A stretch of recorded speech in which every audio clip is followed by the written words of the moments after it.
Dans l'épisode de cette semaine, je vous propose une petite rediff qui vient de mon podcast et ma newsletter par abonnement Bienvenue dans le monde 2. Je te mets tout ça dans la description. Les propos datent il y a quelques temps déjà, mais je suis assez aligné encore avec tout ce que je dis. Et puis de toute façon, tout évolue. Et puis la compréhension de la dynamique yin-yang est vraiment très subtile. Plus on plonge dedans, plus on en arrive à avoir plein de choses à comprendre, à mettre en subtilité. Donc c'est vraiment très riche et je t'invite déjà d'y plonger avec ton quotidien, avec ta vie, avec ton professionnel, avec ton personnel, ton couple, intérieur, extérieur, et tu vas voir déjà ça va t'ouvrir plein de clés.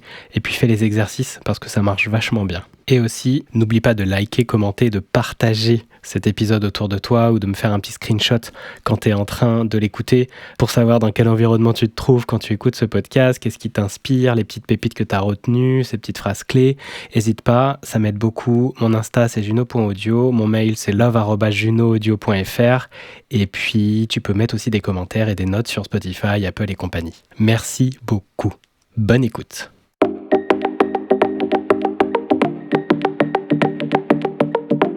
Hello tout le monde. Ce soir, j'ai envie de vous parler de la dynamique yin-yang. Et c'est vraiment une grille de lecture que je trouve assez formidable, qui m'a vraiment beaucoup apporté, qui m'apporte au quotidien et qui me permet de mettre de la conscience sur la circulation des énergies en moi et à l'extérieur de moi, mais également dans les choses qui m'entourent, que ce soit dans un album de musique, dans des tableaux, de la création, des choses qui fonctionnent. Tout peut se lire avec la dynamique du yin-yang, mais des choses qui ne fonctionnent pas également, et c'est aussi par cette dynamique qu'on peut les expliquer. C'est ça qui est hyper intéressant, et moi j'utilise pas mal dans mes coachings, et je vois que ça s'affine de plus en plus, et que je plonge à peine dans ce que la pratique du yin-yang, qui vient de la philosophie chinoise du taoïsme, peut apporter au monde. C'est incroyable. Et c'est vraiment cette pensée double qu'ils ont les Chinois, la pensée par deux. Et une chose et son contraire existent en même temps. Et je le retrouve aussi dans l'échelle des niveaux de conscience et le livre Pouvoir contre force de David Hawkins qui parle de ça. C'est que si quelque chose existe, il y a forcément son contraire qui existe. C'est-à-dire que s'il y a une question qui se pose, il y a forcément une réponse à cette question. Et donc du coup c'est génial parce que ça veut dire que tout existe. Du moment qu'on peut le nommer, ça existe. Et donc je trouve ça vraiment génial et c'est très en lien avec ce yin-yang. À l'origine même de l'idéogramme chinois, de l'écriture chinoise, en fait c'est vraiment cette idée de montagne à deux versants qui est exprimée. Il y a un côté mais il y a également l'autre. Une montagne n'existe pas sans l'autre côté. Et donc comme la situation a forcément toujours deux aspects. Et j'aime beaucoup aussi cette métaphore du temps qu'ils utilisent parce que le yin-yang vient de là aussi, des populations agricoles, c'est vraiment il y a plus de 2500 ans, on est dans cette période-là. Et c'est vraiment une grille de lecture du monde que de voir nos récoltes venir nous nourrir. Donc c'est hyper important. Et il y avait vraiment cette connaissance de l'alternative des saisons, de la pluie, du beau temps. Et puis s'il y a trop de beau temps et qu'il y a trop de soleil et qu'on reste tout le temps dans cet état, eh bien les plantations et les récoltes brûlent, il n'y a même pas de récolte. Et inversement, si c'est trop humide, trop inondé, eh bien ça ne grandit jamais et ça pourrit. Donc il y a vraiment ce juste équilibre en permanence dans ce flot de l'univers, du cosmos, de la dynamique du monde. Et on le retrouve en nous, évidemment. C'est vraiment hyper inspirant de nous regarder dans cette énergie yin-yang. Et donc pour mieux comprendre, moi j'utilise pas féminin-masculin parce que tout de suite on vient y mettre le sexe, le genre, alors que ça n'a rien à voir. C'est vraiment une énergie. C'est en nous. Un homme et une femme a aussi bien du yin et du yang en soi, qui dansent en permanence en fonction des situations, qui peut être bloqué, qui peut circuler bien. Et on va dire en général que les femmes ont une dominante yin et les hommes une dominante yang. Mais on peut voir aussi l'inverse. À observer en fait chez chacun et chacune de vous par concrètement ce qui se passe dans vos vies. Et ça sera l'objet du deuxième audio, c'est d'aller faire un audit de votre yin-yang et de regarder un petit peu ce qui s'y passe et là où ça bloque, quelle énergie bloque en vous, quelle énergie est blessée et demande à être réactivée, réharmonisée par des actions concrètes. Alors c'est quoi le yang ? Eh bien le yang tout simplement c'est le mouvement qui va de l'intérieur vers l'extérieur. C'est vraiment le mouvement centrifuge. Et on peut le voir aussi comme un contenant. C'est lui qui structure, qui organise, qui est un peu, stable. C'est la conscience aussi, c'est cet inchangé, c'est quelque chose qui passe d'un corps à un autre, dans les réincarnations, qui ne bouge pas. C'est vraiment, ce grand tout qui lui est toujours là. Par contre, le yin, lui, ça va être les changements, ça va être les saisons, ça va être, les cycles, ça va être, la houle, le haut et le bas, l'impermanence. Et le yang, à son contraire, c'est vraiment cette structure. Et c'est aussi l'expression, c'est parler, c'est tout ce qui sort, c'est donner, c'est également l'expansion, l'ambition, le fait d'aller vers l'extérieur, on prend de la place, le yang, il prend de la place. Et souvent, on a une société dans une dominante yang, mais blessée. Et donc, on voit que ça aussi, ces hommes-là qui prennent de la place de partout. C'est parce qu'également, ils sont blessés. Un yang sain n'a pas besoin de prendre de la place. Il est conscient de sa puissance, de sa force. Il est là. C'est une force tranquille. Et c'est pour ça que j'aime bien ces deux énergies parce que euh, dans le yang et dans le yin, il y a aussi la polarité, la version blessée et la version saine. Et c'est là où on voit si notre dynamique est fluide et dans nos vies. Et le messager, c'est nos émotions. Si nous sommes dans une fluidité, un épanouissement émotionnel, bah c'est qu'on est plutôt aligné dans ces énergies, qu'on sait danser avec. Parce que vous n'êtes pas dans la permanence d'un yang ou dans la permanence d'un yin. C'est tout le temps en train de bouger. Et donc ce yang, vous pouvez aussi le représenter comme le soleil. C'est la lumière, c'est le ciel dégagé. Ils utilisent dans le livre que je vous recommande ensuite aussi, la symbolique du pendule. C'est le pendule qui descend, qui bouge, là, qui est en mouvement. Et quand il arrive en haut, c'est le yin. Quand il est dans ce moment, il est en suspension avant de redescendre. Et il contient déjà l'énergie du yang. Cette remontée amène cette redescente. En fait, l'un n'existe pas sans l'autre. C'est tout le temps mouvant. C'est vraiment une dynamique unie. Et comme le soleil, il fait beau, et ben en fait, il est déjà en train de faire mauvais. Ça arrive. C'est qu'une question de temps, mais ça arrive. Donc rien n'est permanent, sauf l'impermanence. Et ça, c'est aussi ce yang. Donc c'est hyper intéressant. Il y a plein de niveaux de lecture. On peut voir comment ce yang peut se montrer dans nos vies, dans nos actions et dans nos non-actions quand justement il est blessé. Et quand il est blessé, eh bien c'est vraiment le petit garçon bagarreur. Je sais pas si vous voyez un peu dans le MMA, c'est Conor McGregor. C'est vraiment cet homme agressif, oui, très puissant, très fort, très engagé, très vigoureux, mais vraiment avec un ego immense qui prend beaucoup de place et qui s'épanouit vraiment dans la douleur. C'est aussi cette hustle culture dont parle Valérie Benoît dans son podcast. C'est ce truc de je m'épanouis dans la douleur, j'ai mal, j'y vais à fond, quoi. Ça, c'est vraiment ce côté du yang qui est blessé. Et on verra dans l'audit, j'ai 2-3 questions pour vous aider à regarder un peu tout ça, mais c'est vraiment en lien avec une dynamique qui n'est pas fluide, parce que c'est vraiment dans ces mouvements-là, on danse tout en étant avec un contenant fixe et on danse avec l'énergie yin à l'intérieur, ce chaos qui est à l'intérieur. C'est ça le yin, c'est vraiment le mouvement. C'est l'eau, c'est la lune, c'est l'ombre, c'est le ciel couvert, c'est le pendule qui arrive en haut, comme je vous disais. C'est ces émotions, c'est tout ce mouvement intérieur et également extérieur. C'est cette belle harmonie qui est toujours en train de se déplacer et qui n'est pas fixe mais qui est créative. Et c'est vraiment ça le yin aussi, c'est le leadership parce que c'est la vision, c'est les valeurs, c'est ça qu'on va suivre en fait. C'est pas le yang et sa force, c'est la force pour mettre en action nos idées, nos envies. Et donc tout ça, c'est le yin. C'est pour ça que ce temps où on est là à lire, à prendre des informations, à laisser danser en nous toutes ces idées, ça c'est un temps de yin. Mais on a besoin d'une structure comme le yang pour pouvoir s'asseoir, prendre des notes par exemple, ou créer un espace où là j'écoute quelque chose et je me nourris. Donc les deux sont tout le temps l'un avec l'autre. Mais le yin est vraiment quelque chose de très bougeant, mouvant. Et c'est ça qui est vraiment important à voir parce que souvent on se referme. Le yin blessé, c'est ça, c'est le cœur fermé. On a du mal à recevoir. On est débordé par nos émotions, on est vraiment dans le chaos, mais on prend pas le temps d'observer. Et donc on peut aussi se sentir souvent victime, on a plein de peur, on a peur de s'ouvrir, peur d'être blessé, d'être manipulé.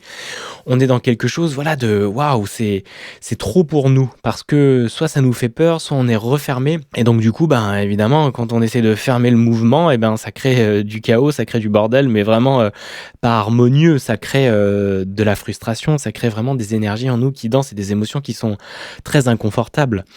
Et c'est là aussi on va le sentir avec ce cœur ouvert ou ce cœur fermé, comment ce yin il est, et c'est vraiment ce monde émotionnel. Et c'est ce féminin qu'on peut dire dans le fait de la souplesse de la danse, du mouvement, et vraiment de la circulation et du flux quoi, du flux et du reflux. C'est vraiment, vraiment ça le yin aussi.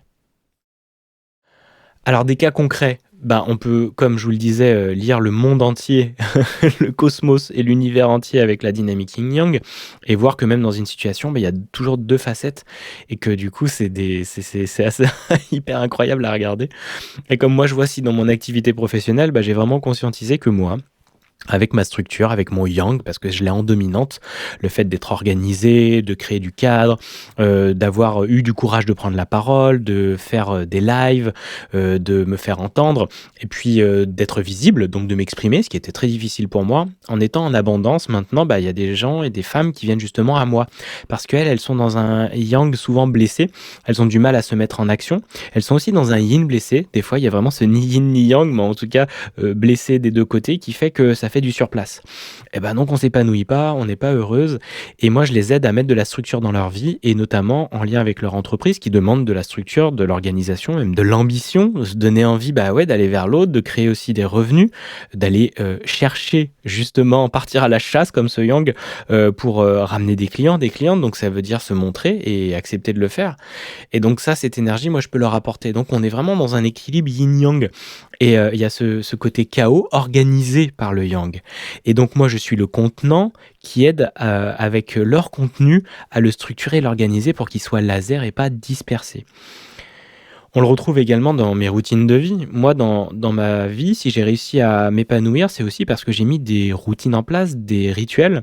On en parlait la semaine dernière. C'est l'idée, si je me mets, moi, assis à méditer, je suis dans mon yang parce que je suis immobile. Je suis posé, je calme mes énergies, je recentre tout, je rassemble l'ensemble. Et donc là, c'est mon yang. Comme aller courir 1 fois par semaine, aller faire du sport aussi, c'est m'engager, c'est m'organiser. C'est aussi aller chercher de l'argent avec mon entreprise pour payer ses coachings. C'est ces choses-là que je mets en place pour pouvoir justement être dans des espaces où je peux me déposer avec mon yin. C'est-à-dire avoir du temps pour laisser libre cours à mes pensées quand je suis allongé dans mon canapé, parce que je peux avoir ce temps-là grâce à mon entreprise qui me le permet de m'organiser comme je veux. Donc l'un danse tout le temps avec l'autre. Et puis moi, dans mon couple, dans la relation de couple, on voit vraiment qu'il y a les polarités qui dansent et qui fonctionnent ensemble, et que souvent ça crée des nœuds et des problématiques. Et moi, dans mon ancien couple, c'était ça.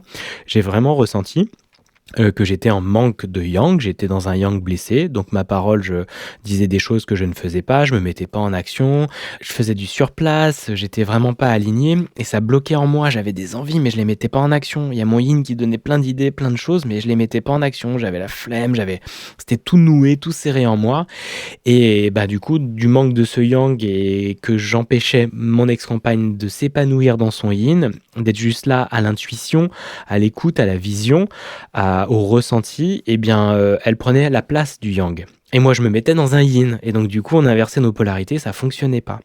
Et on était là à se bloquer. Et effectivement, ça a créé beaucoup de nœuds. Et au fur et à mesure, oui, on s'est séparés. Et il y avait cette dynamique-là qui aurait vraiment pu nous aider à y voir beaucoup plus clair. Ah ouais, il y a mon travail à faire pour moi, il y a le travail à faire pour l'autre. Et ça permet de voir comment on danse dans nos énergies et où on se sent le mieux dans le couple aussi. Qu'est-ce qu'on aime bien faire par rapport à l'autre? Est-ce qu'on est plutôt à avoir envie d'être dans cette liberté du yang de l'extérieur, dans cette énergie-là, que la femme et l'homme ont aussi, je vous le rappelle, ou plutôt de rester dans le cocon, dans l'intérieur? Mais moi, si je restais dans le cocon, dans l'intérieur trop, c'est parce qu'en fait, j'en avais peur, moi, de l'extérieur. Sauf que c'était l'envie que j'avais profonde d'aller à l'extérieur, parce que c'était ma polarité dominante. Donc, c'est vraiment hyper intéressant de regarder ça en fonction de toutes ces situations, en fonction de ce qu'on vit. Et vous allez voir, c'est vraiment une grille de lecture incroyable. Alors ces concepts peut-être sont nouveaux pour vous, vous allez voir, vous allez plonger dedans, écoutez les 3 podcasts que je vous ai mis aussi de Valérie Benoît qui sont hyper intéressants, et vous allez pouvoir vraiment comprendre mieux cette dynamique et de plus en plus la voir tout autour de vous et en vous. Ça va vous aider énormément. Et pour cela, je vous propose un exercice dans l'audio suivant.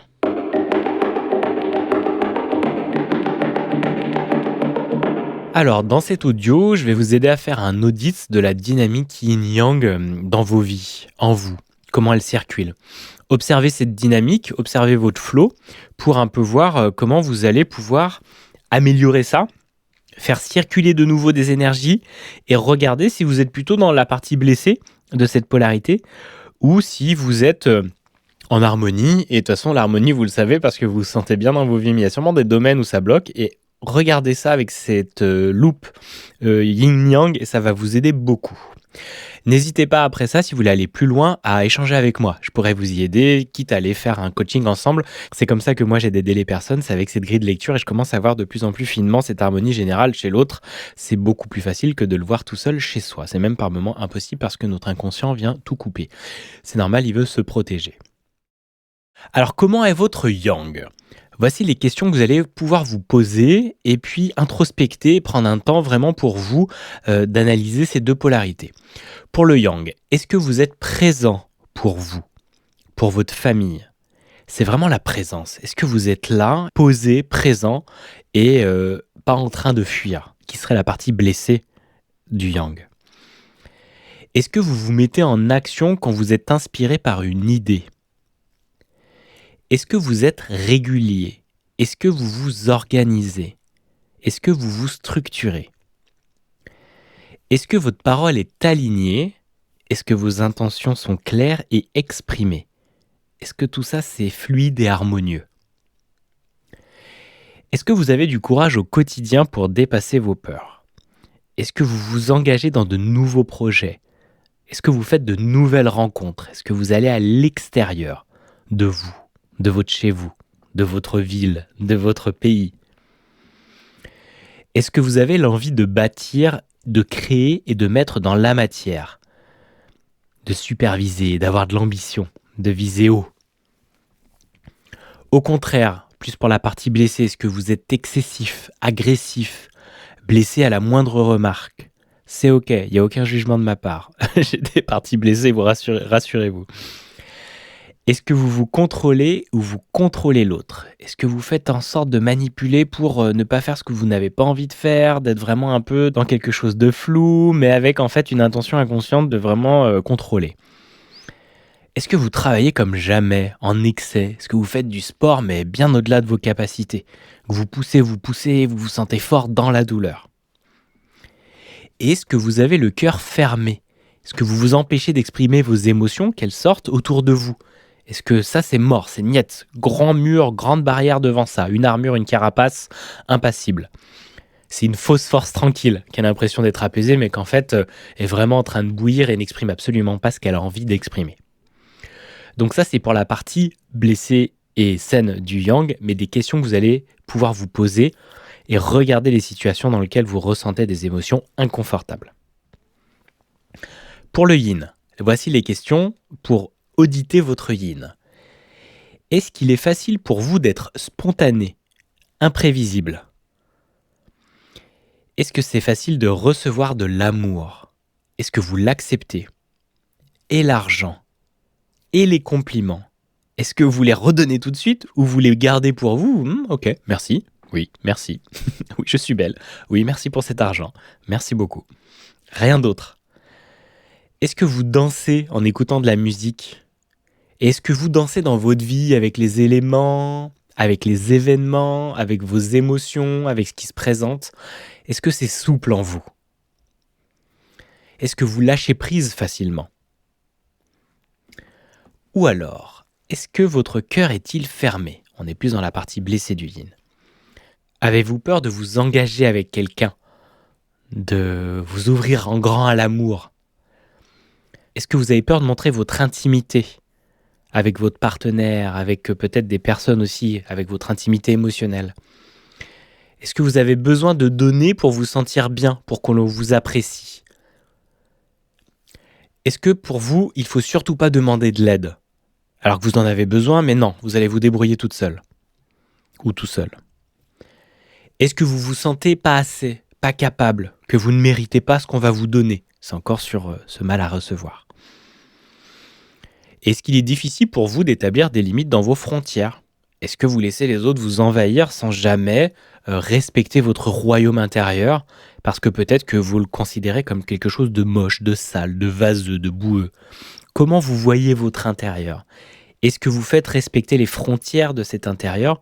Ou au contraire, vous n'avez pas de limites pour vous, mais aussi pour des événements auxquels vous avez peur de manquer? Donc vous n'allez pas vous reposer, vous allez y aller par peur de manquer des moments, par peur de manquer des activités, des formations, ou même du contenu sur les réseaux sociaux. Est-ce que vous êtes dans cette peur du manque en permanence parce que à l'intérieur, vous vous sentez pas assez et rempli.